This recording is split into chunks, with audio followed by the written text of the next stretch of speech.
আয়তনে ভারত বিশাল হলেও মাথাপিছু আয়ের দৌড়ে এবার বড় প্রতিবেশী দেশটিকে টেক্কা দিতে যাচ্ছে বাংলাদেশ। আন্তর্জাতিক মুদ্রা তহবিলের সর্বশেষ পূর্বাভাসে অর্থনীতির জটিল সমীকরণে উঠে এসেছে এমন চমকপ্রদ তথ্য। এ নিয়ে বিস্তারিত জানাচ্ছেন ত্রিবেণী তনু।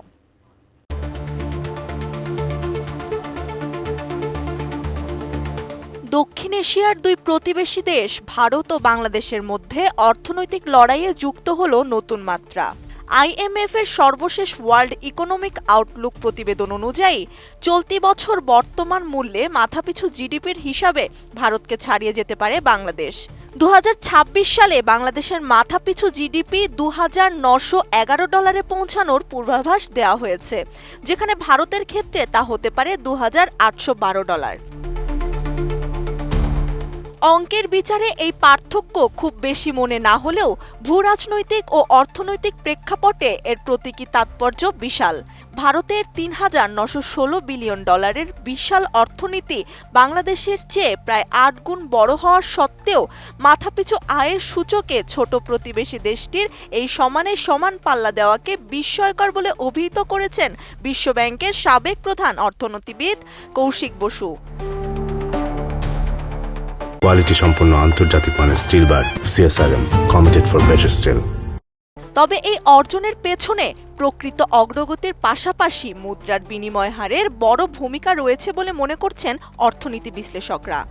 IMF এর তথ্য বলছে 2018 সাল থেকে পরবর্তী 7 বছর ডলারের হিসাবে বাংলাদেশ এগিয়ে ছিল, কিন্তু 2025 সালে বাংলাদেশি টাকার ব্যাপক অবমূল্যায়নের ফলে ভারত সাময়িকভাবে এগিয়ে যায়।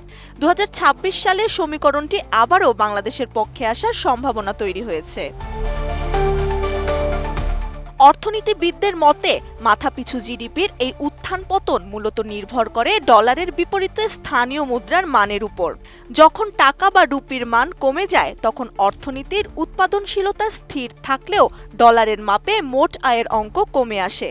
2026 সালে দুই দেশের এই রেখার একে অপরকে অতিক্রম করা মূলত মুদ্রাবাজারের অস্থিরতাকেই তুলে ধরেছে।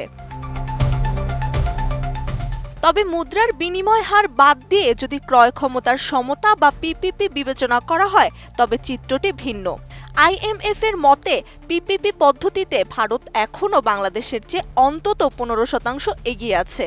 2025 সালে ভারতের PPP ভিত্তিক আয় যেখানে $11,789, সেখানে বাংলাদেশের আয় $10,271। বিশ্লেষণ বলছে 2027 সাল নাগাদ ভারত আবারও মাথাপিছু আয়ের শীর্ষস্থান ফিরে পেতে পারে। তবে স্বল্প সময়ের জন্য হলেও ভারতকে পেছনে ফেলা বাংলাদেশের অর্থনীতির সক্ষমতারই তার প্রমাণ দেয়।